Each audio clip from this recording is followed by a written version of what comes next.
Hello, Artful Manifestors. Thank you for joining me today for this channeled tarot reading. This is a timeless reading. Whenever you come across it is when you're meant to hear it. I always align my intentions for your highest and best good. To choose your reading, you're going to choose from one of these crystals or one of the cards I'm about to reveal. And then in the description box below, you'll find a link to all the readings, as well as a list of all the cards that I use. If I happen to have a link where you can get those cards, I include that as well. All right, for reading number 1, we have Ruby Fuchsite.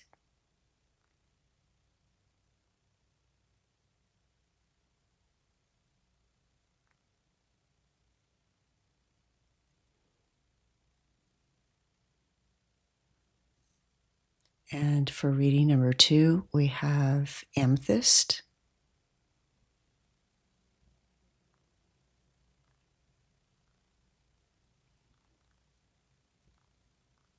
And for reading number 3, we have Blue Lace Agate.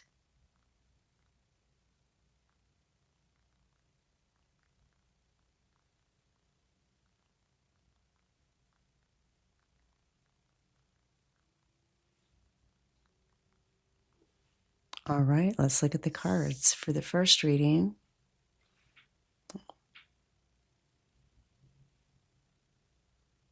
Bat and Hellboar.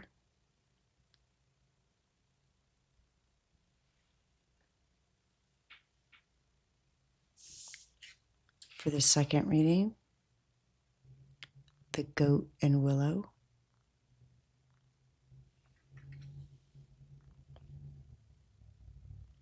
And for reading number 3, the Mouse and Buttercup.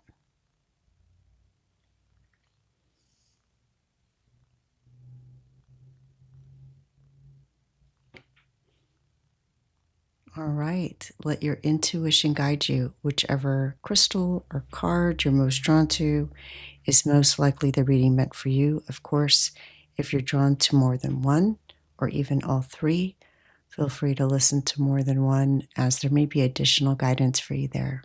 Enjoy your reading. Hello, reading number 1. You chose the Ruby Fuchsite, which is a combination of ruby and ruby energy and fuchsite. The heart root integration. The ruby activates passion, vitality, and courage, and the fuchsite soothes the heart and enhances emotional resilience. Together, they open the heart while keeping energy balanced and embodied. It has a healing frequency. Ruby Fuchsite is said to assist in emotional recovery, self-worth, and compassionate action, love with boundaries and strength. And the elemental resonance is with earth and fire in sacred harmony, grounding love into action and transmuting pain into purpose.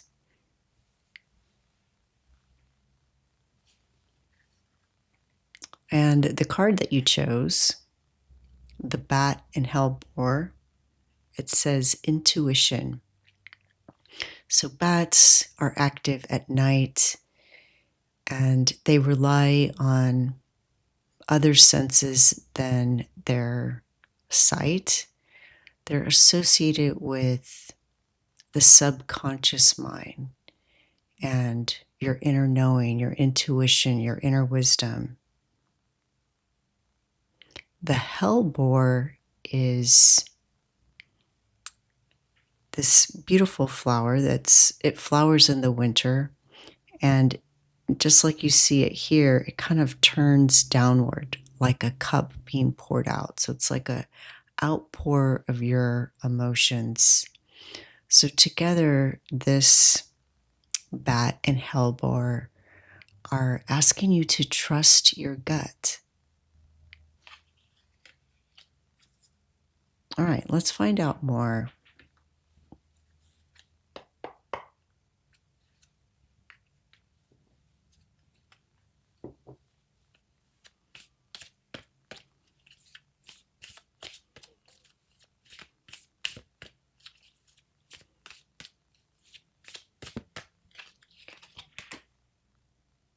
Queen of Wands.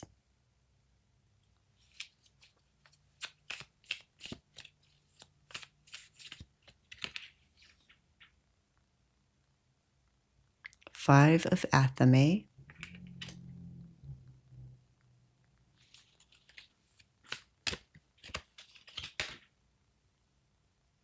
And 10 of Athame. All right.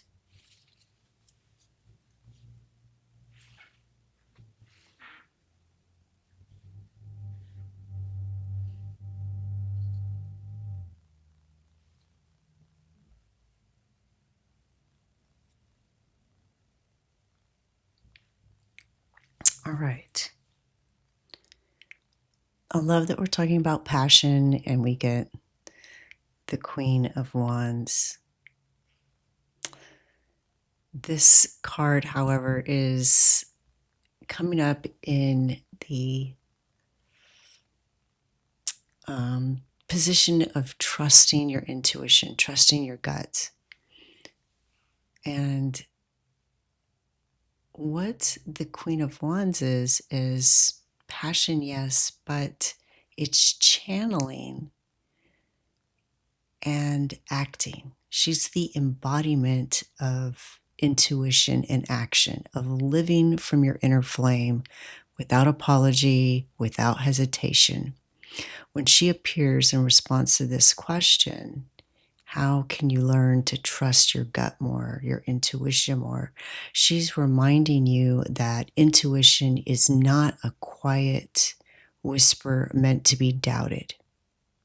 It's the voice of your aliveness. It may be quiet, but it's not meant to be second-guessed or doubted or not acted upon. The Queen of Wands is self-assured, magnetic, and radiant, not because she has no fear, but because she acts in spite of it. She trusts that her energy is her compass, that her excitement, her curiosity, her subtle whispers of yes or no sensations are sacred signals.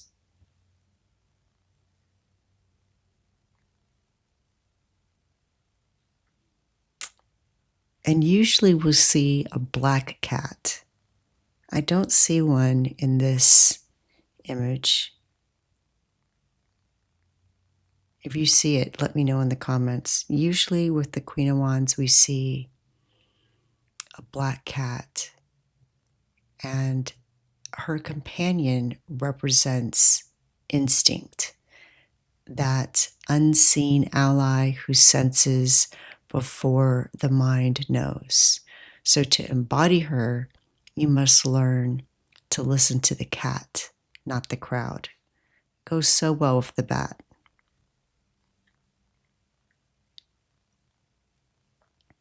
Let your body speak first. So before you make a decision, pause and just notice, do you feel heavier or lighter? Does it feel like an expansion or a contraction of your energy? And follow the spark, not the should, the supposed to, the obligation. If something lights you up for no reason, that's your intuition. The Queen doesn't overanalyze why the flame appeared. She just knows fire belongs to her. So I've mentioned this before. Try for a week. When something calls you, even small, a color, a song, a walk, follow it immediately. Begin to ask your intuition low-risk questions that you're willing to follow through with, like, is wearing this shirt for my highest and best good today? Is going for a walk right now for my highest and best good? Or just, you may not even need to do that. It may just pop up in your mind, and then follow it. And express yourself without censoring. So allow yourself time to write, dance, play, sing without worried about perfection or performance, just doing it for the sake of the act. And write down every time your intuition is right, even the little tiny ones. You're training your nervous system to recognize and remember trust.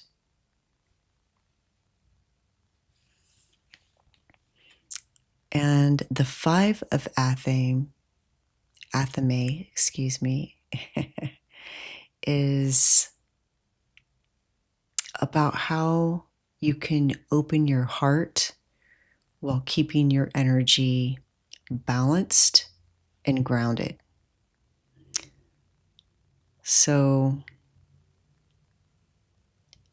this is an inner war between the heart and mind. It's the moment after an argument when you have that awkward silence with what was left unsaid. So your mind has been your sword, sharp, alert, defensive, but it has also become your armor. Opening your heart doesn't mean laying down the sword entirely. It means learning when to sheath it and when to use it to cut through illusion, self-doubt, and old energetic cords that no longer serve. If we look at these 2 figures as being different aspects of yourself, this is the guy with the open heart. This is the figure holding the sword in a different way, or the athame, right? Offering it, holding it as an offering, being vulnerable, like this is me, this is my authentic self. This is the older past voice of the critic, right? Judging, sitting in judgment. And then we have this peacock here, which is telling you to raise your standards of who you listen to. So the 5 of Athame ask you to notice where your thoughts battle your feelings. I want to trust, but what if I get hurt again? I feel love, but what if it's not returned? Bring these inner voices to the table, not as enemies, but as aspects of you longing for peace. You can even write their dialogue out. You could use your dominant hand and your non-dominant hand. Maybe use your dominant hand for that old critical voice and your non-dominant hand for that youthful, innocent, open, curious voice, that eternal innocence. And the peacock could also be like your higher self, there to mediate. Then use your invisible athame, your will, your breath, your intention to release what drains your heart. And you can even say out loud, I release the energies of conflict, guilt, or fear that no longer belong in my energy field. My heart is a sacred space, balanced, sovereign, free. And visualize those cords dissolving into light, returning you to your own center. You can sit with your spine straight, feet flat, or resting on the ground. breathe down through your body from your crown to your root, and imagine your energy roots reaching deep into the earth. And then open your heart chakra, feeling it blossom gently, connected to the earth below and spirit above. This ensures your openness is grounded, not porous. And it's time to reframe, redefine what winning means. The 5 of Athame can show the urge to be right, to prove worth through control. Your new victory is peace. The mind need not dominate. It can serve as guardian to your heart's temple. This could be both external and internal, but sometimes this character within us, this aspect of within us, wants to be right, even if it means hurting our heart. And so just take some time to reframe that, redefine that, and make winning about experiencing peace.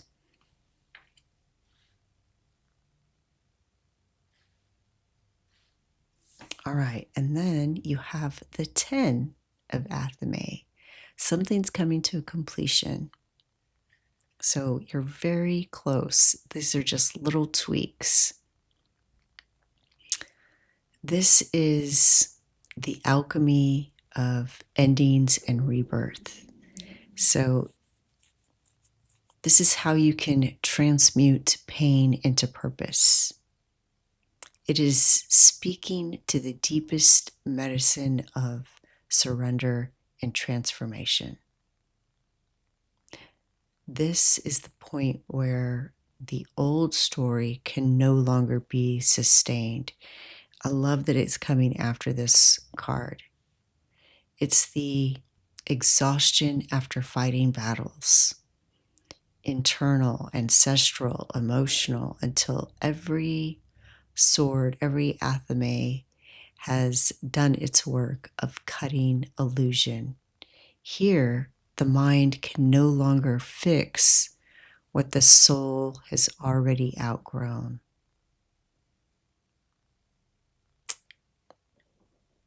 If you look, it's starting to get light. So it's like the dawn is rising. Pain has served its sacred purpose to strip you bare of false identity so that your true purpose can emerge without disguise. You're going to repurpose this critic. The 10 of Athame says, let the old narrative die in peace.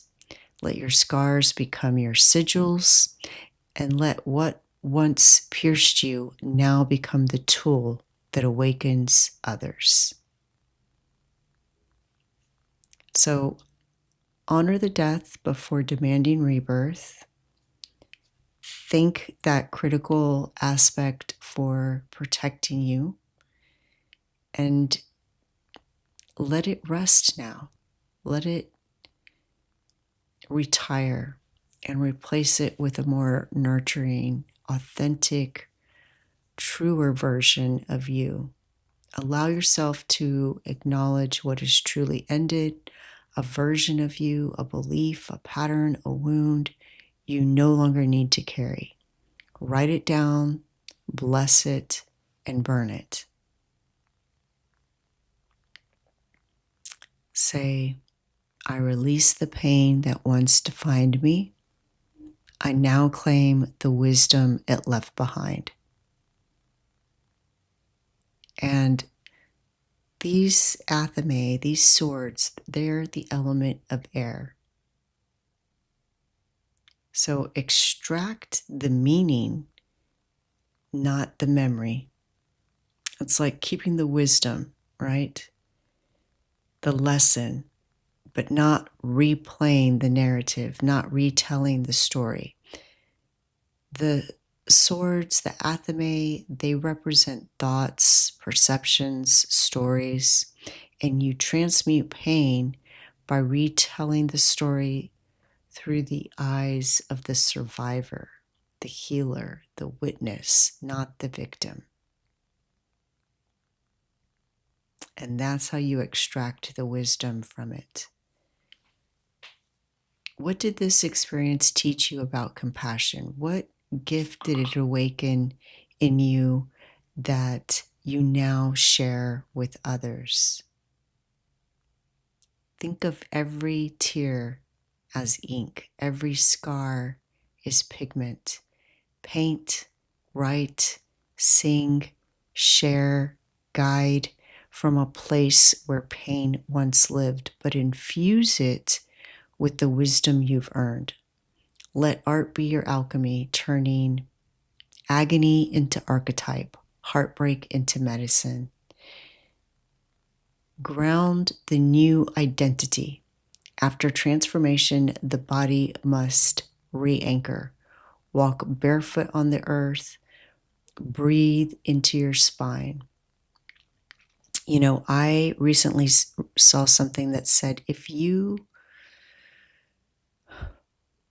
act as if you were, like let's say a character in a movie, or I guess maybe even a book, right?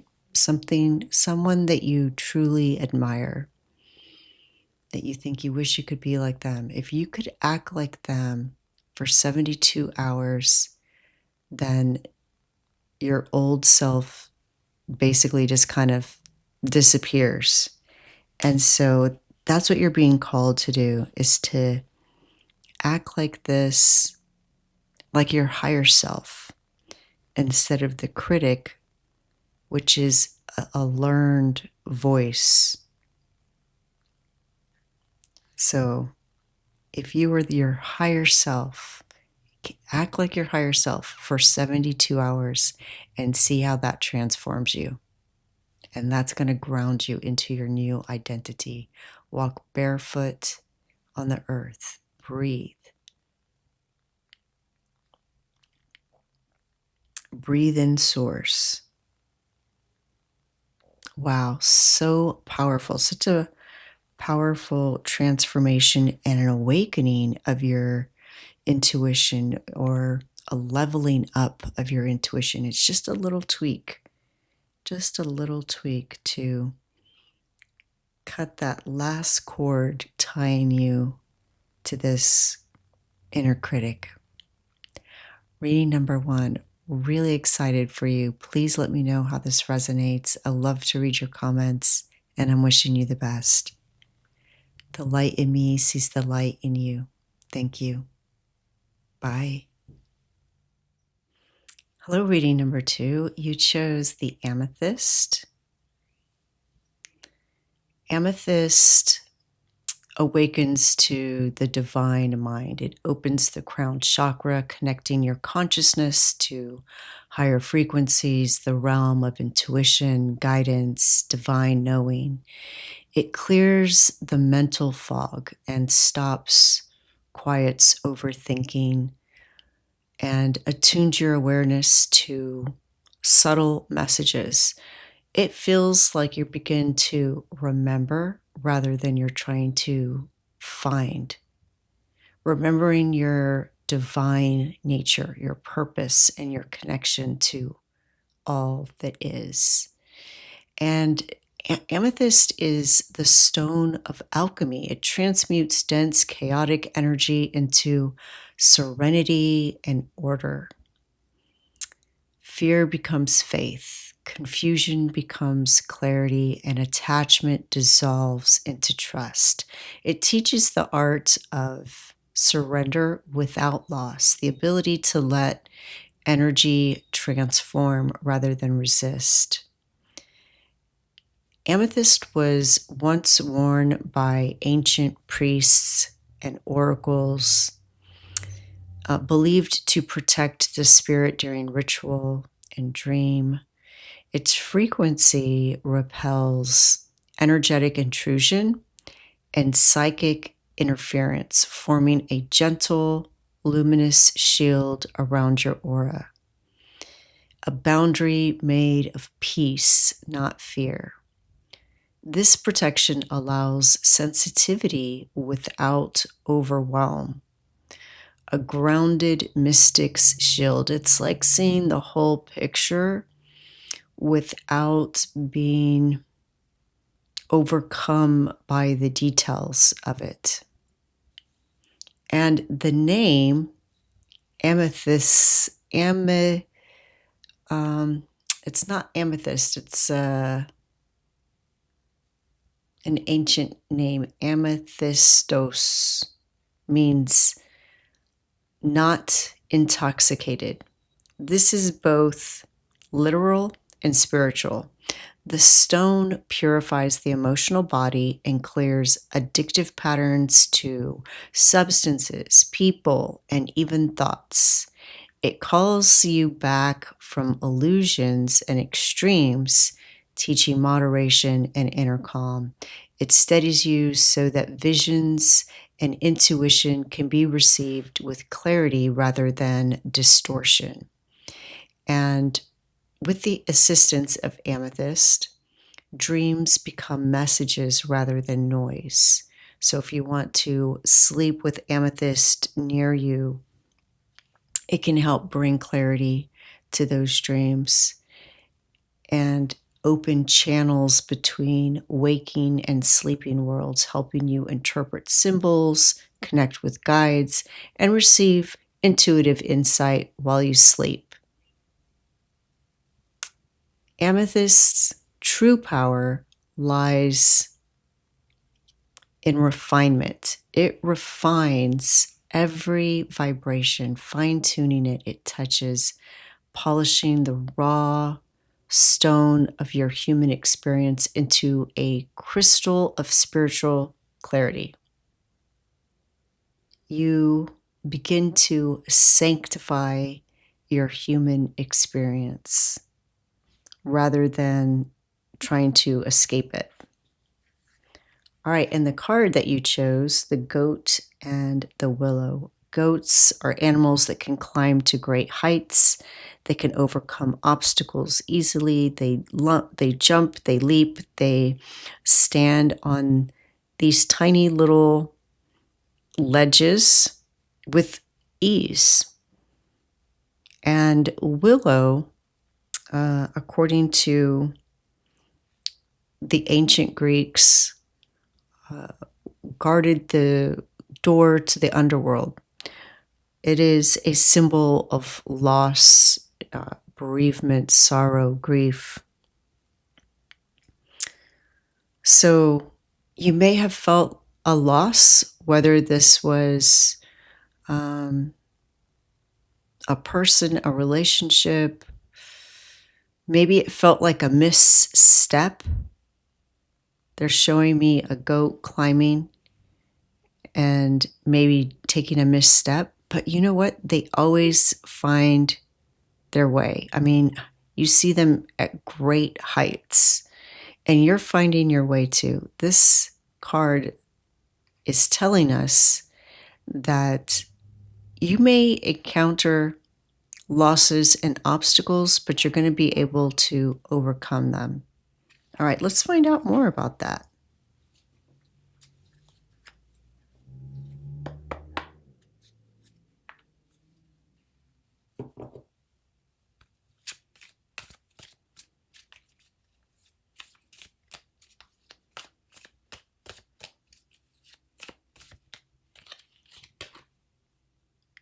Page of Pentacles.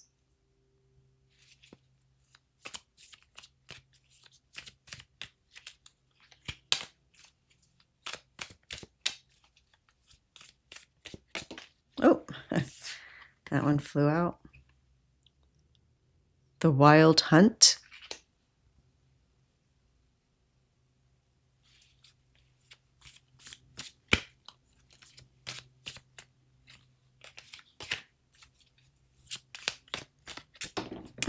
Okay, another one flew out. Wow. And the Green Man.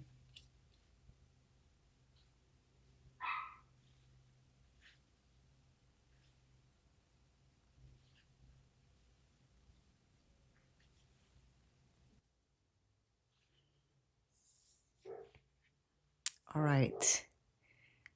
The Page of Pentacles is like a young mountain goat, full of quiet determination and promise. So you might overcome loss and obstacles and still reach great heights with ease, the same ease as the goat, by beginning with devotion, curiosity, and earth beneath your feet. So this page is a student of the earth element. Pentacles are the element of earth. We see somebody young here, somebody learning.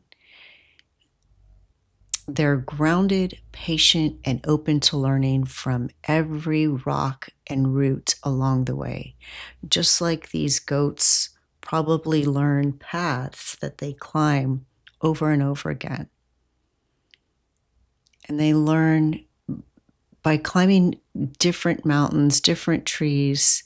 When they encounter something new, they're better equipped for it.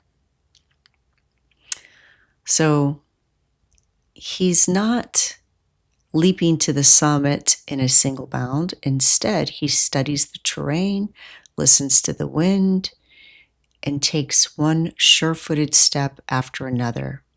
The goat's ease comes not from avoiding the climb, but from becoming one with the mountain itself.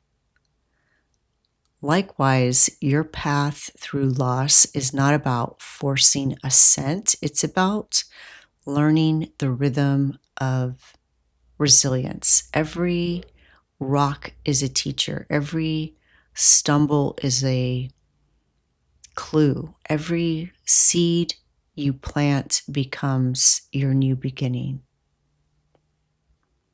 So the page approaches life as an apprentice. Instead of asking, why did this happen? Ask, what is this teaching me? Curiosity transforms pain into study. Every lesson adds new strength to your footing. Sometimes loss can feel like a setback and bring up feelings of impatience to feel better. But the page knows that true healing follows the laws of nature. Compost first, then bloom. Let yourself rest, integrate, and root before you rise. The Page of Pentacles reaches great heights by turning inspiration into small, concrete steps. So write down your goals, even the spiritual ones, and translate them into earthly actions. You're not falling behind. You're fortifying your ascent. The great goat. Every time I see goat, I think of greatest of all times. We'll call it the great goat. Climbs because it was born to, and you were born to do what you're doing. Trust its hooves, even on those little narrow ledges. So trust your footing, your instincts, your rhythm. Goat medicine teaches that balance and progress are found in presence, on sure, conscious movement at a time. And then we have the Wild Hunt. I don't know if you can hear the train going by. It's really loud.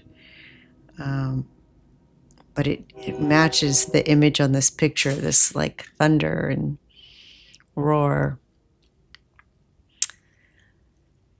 The Wild Hunt is like the tower in other decks, as you might guess by the image. And it's the great unbinding. I think it's actually shaking my house. I don't know if it looks if it looks like it's shaking, but that's perfect because you are shaking the foundations. You're crumbling them. All right. This is the storm that dismantles illusion and awakens truth. Remember, we talked about with the amethyst. So you might have a false belief that because you had a setback or a loss, you weren't meant to do something, or that it's not meant for you, or that you're not good at it, or whatever. And that's the disillusion. That's the illusion. That's the false thought or pattern, not the truth. So it's tearing down that false belief so that the authentic structure of your divine design can emerge. Look at the light coming out of this, right? This is a facade that's crumbling so that your light can shine. Becoming a conduit of divine intelligence requires the courage to be struck by truth. It means allowing spirit to rearrange your plans, your timing, even your sense of identity sometimes, to make room for the current of higher will. This is the sacred collapse before revelation.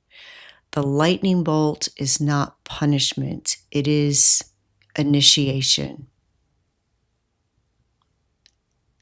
Surrender the illusion of control. Divine intelligence can't flow through clenched fist. Let the structures that no longer fit, beliefs, plans, identities, fall apart if they have to. Each crumbling wall opens new space for spirit to move through. And you know what my guides are showing me is this tower at its first erection, when it was first built, had smooth walls. But as it crumbles, not only is the light let out, but now the goat has something to climb. Wow.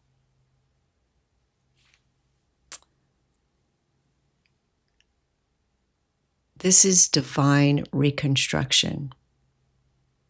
All right, this idea that everything has to be straight and perfect and controlled is what's crumbling away.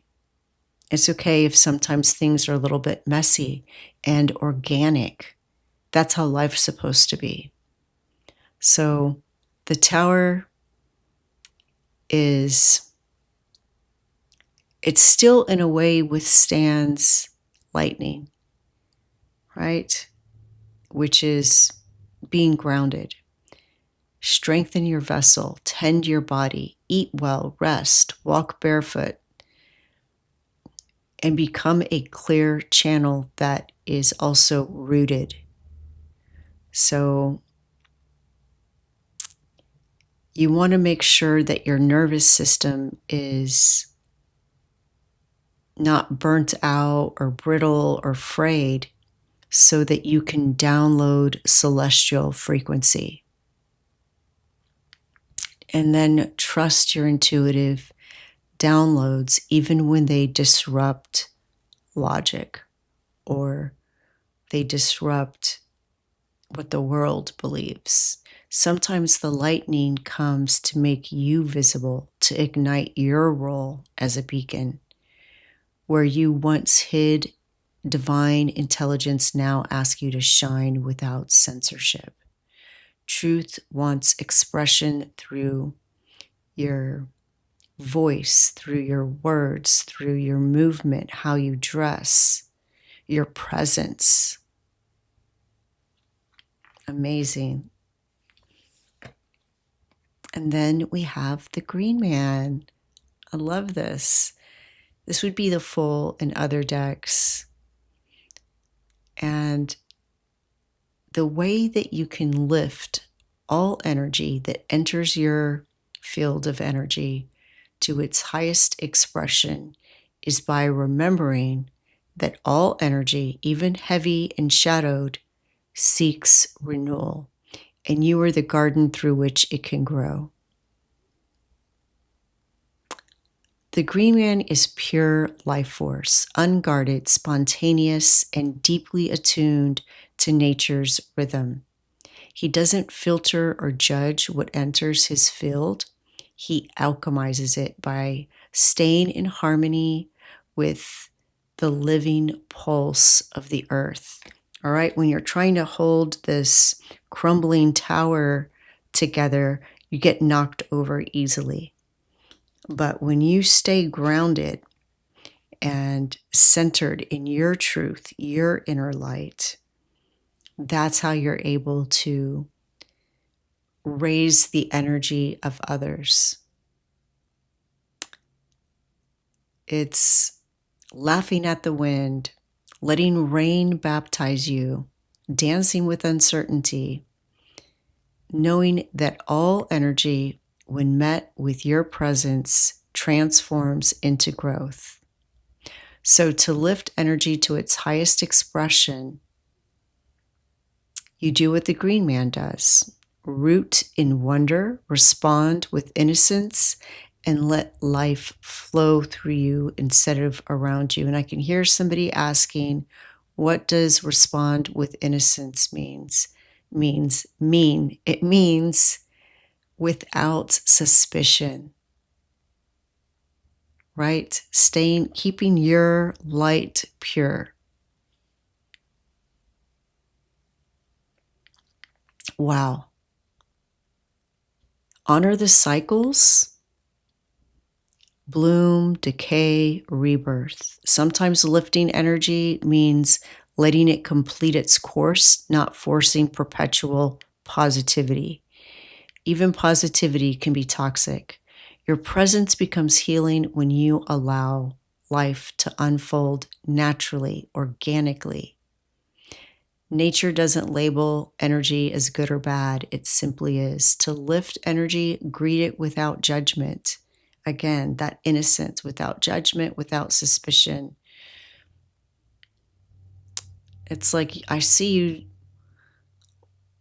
looking at a person or a situation and you're saying, in your mind, in your heart, you're saying, I see you, I bless you, return to your purest state. It's like you're not even seeing the person, you're just seeing the energy.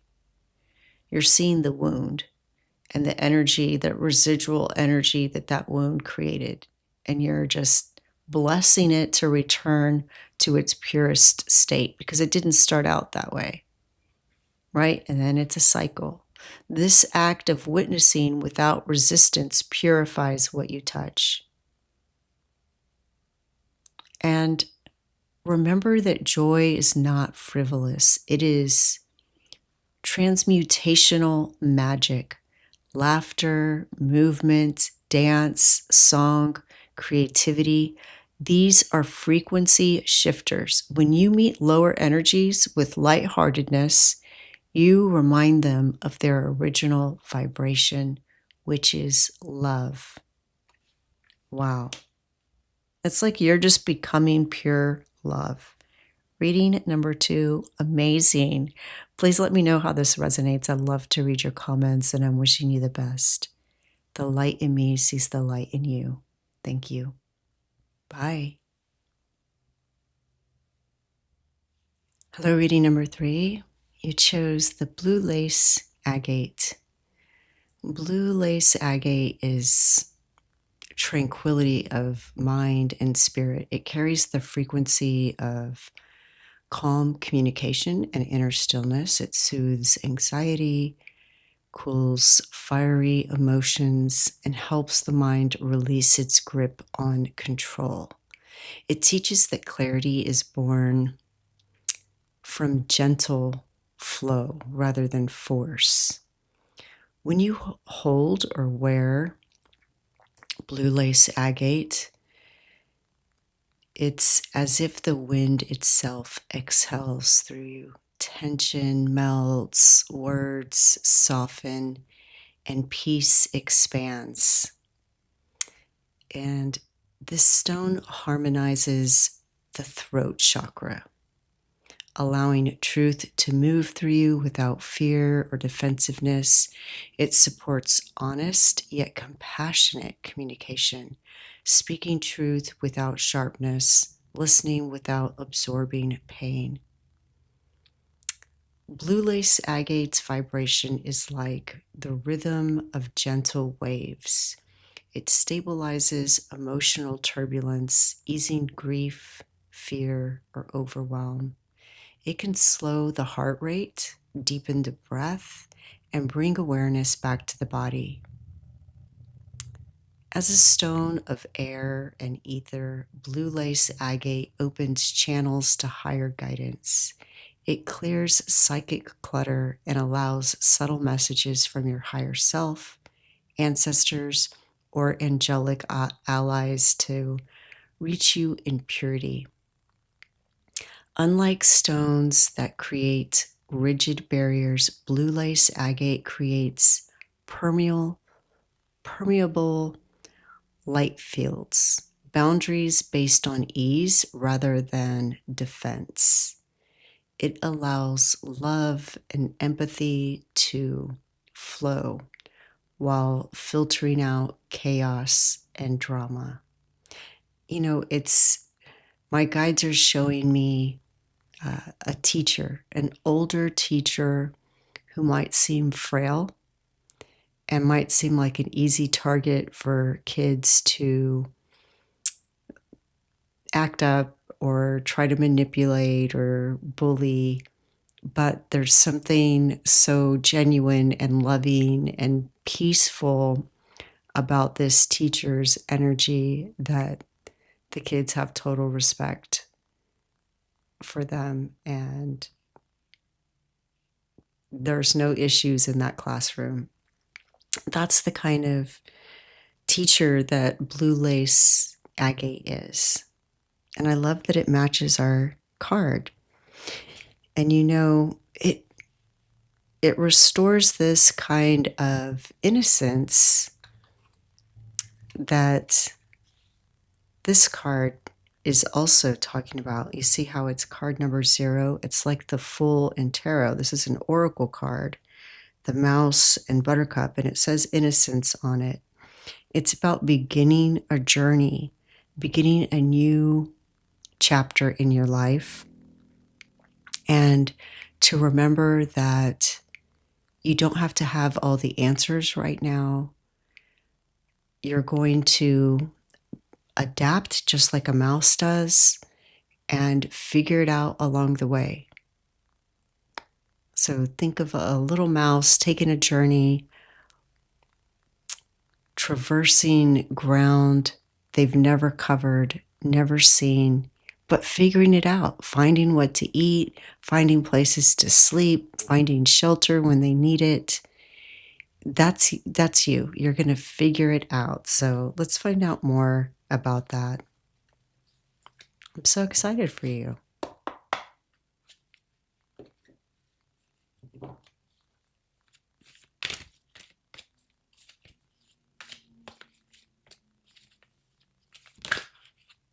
Oh, all right. The 8 of Pentacles. So it could be something related to work or how you get your resources, a craft, embarking on a new craft. The Sun, look at that. Success, joy, happiness. What an amazing reading.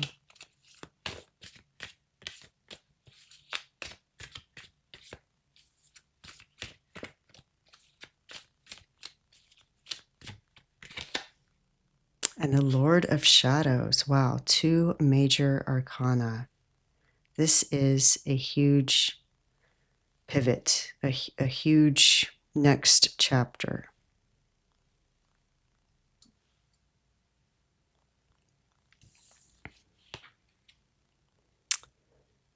You're entering a phase of tangible manifestation. So whether this is a book that you're writing, a painting, a new career, a new business, being an entrepreneur, maybe an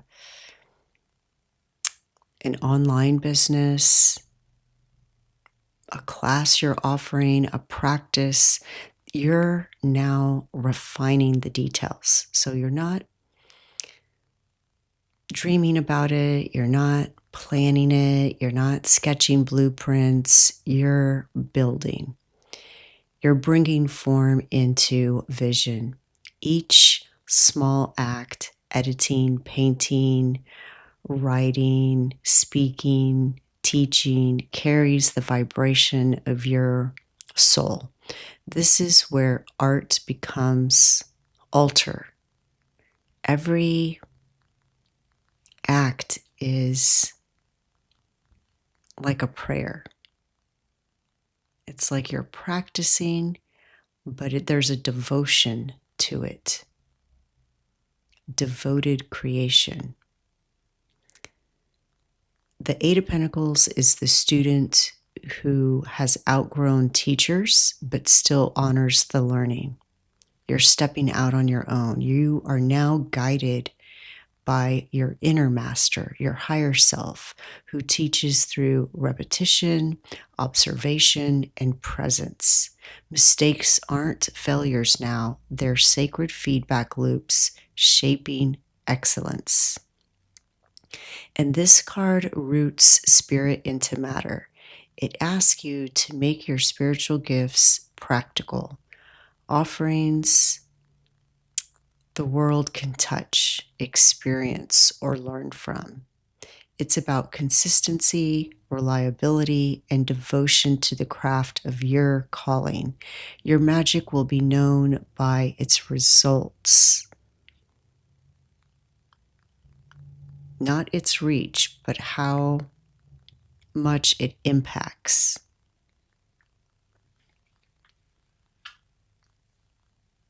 And then the sun. The sun is the moment when everything you've been tending, every seed of effort, every dark night of refinement begins to bloom in visible light. It's illumination without apology, truth without shame, joy without condition. It promises that your learning in this chapter will be about living your purpose in the open, not merely perfecting it in the shadows. It's like you've grown something so big it can't be hidden.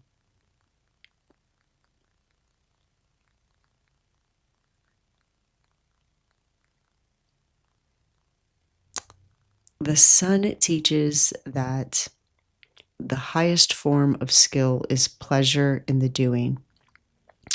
You're learning to find fulfillment in the creative act itself rather than the results. You're learning to let joy become your most productive state. This is how spirit measures success, by radiance, not metrics. You will learn to shine without shrinking, to allow others to see your true essence and your work as one. Where you once guarded your light, perhaps fearing it was too much or not enough, now you'll see that your authenticity heals and magnetizes others. The world is ready for your warmth, and you are ready to stop dimming for comfort. This is integration of child and sage. It's this trusting innocence with seasoned wisdom. The child brings play, wonder, and curiosity. The sage brings discernment, purpose, and wisdom. Together, they create wholeness, effortless confidence rooted in innocence. This balance is your next level of spiritual embodiment. Under the sun, shadows dissolve. You'll begin to see your path, relationships, and purpose with unprecedented transparency. Decisions that once felt confusing will now feel self-evident. It's as if your intuition and logic finally speak the same language, which is truth. It's like I can see them both sitting at a table together with your higher self.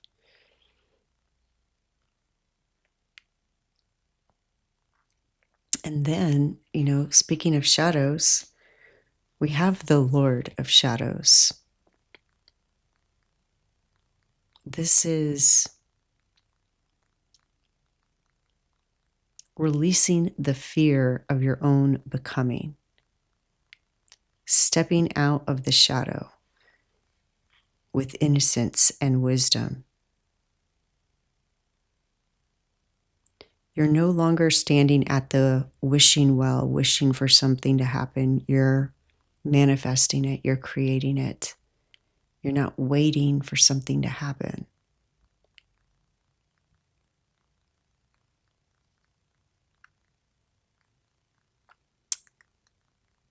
The old self, your old identity, is fading, and this new one is emerging. I mean, it's like the higher self and the inner child. And you're casting off this old skin of what you felt like you had to be. And now you're who you really are and who you want to be. It's the skin of limitation is what you're shedding. Roles, fears that kept you small. The sun illuminated your true essence, and the Lord of Shadows now is showing you release everything that cannot bear this light of the sun, your light. And the shadows were never your enemies,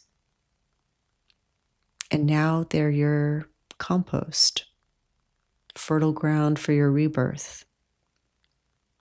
You're letting go of those subtle patterns of waiting for the right time, waiting for validation or signs before you step fully into your mastery. The Lord of Shadows severs those cords, saying, you are ready. You've been initiated, you're anointed, now begin.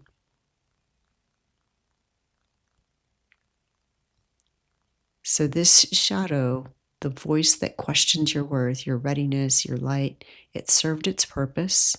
It kept you safe when you were still tender. Now its role is complete. We lay it to rest with gratitude, not resistance. And there is a time for learning through pain and a time for learning through joy. And the sun and the Lord of Shadows together mark your initiation from one to the other. You're no longer healing from. You are now healing through. Your letting go may also mean releasing attachments to dynamics or communities that thrived on this version of you, your smaller self. This isn't about abandonment, it's ascension. Trust that those meant to rise with you will find their own dawn.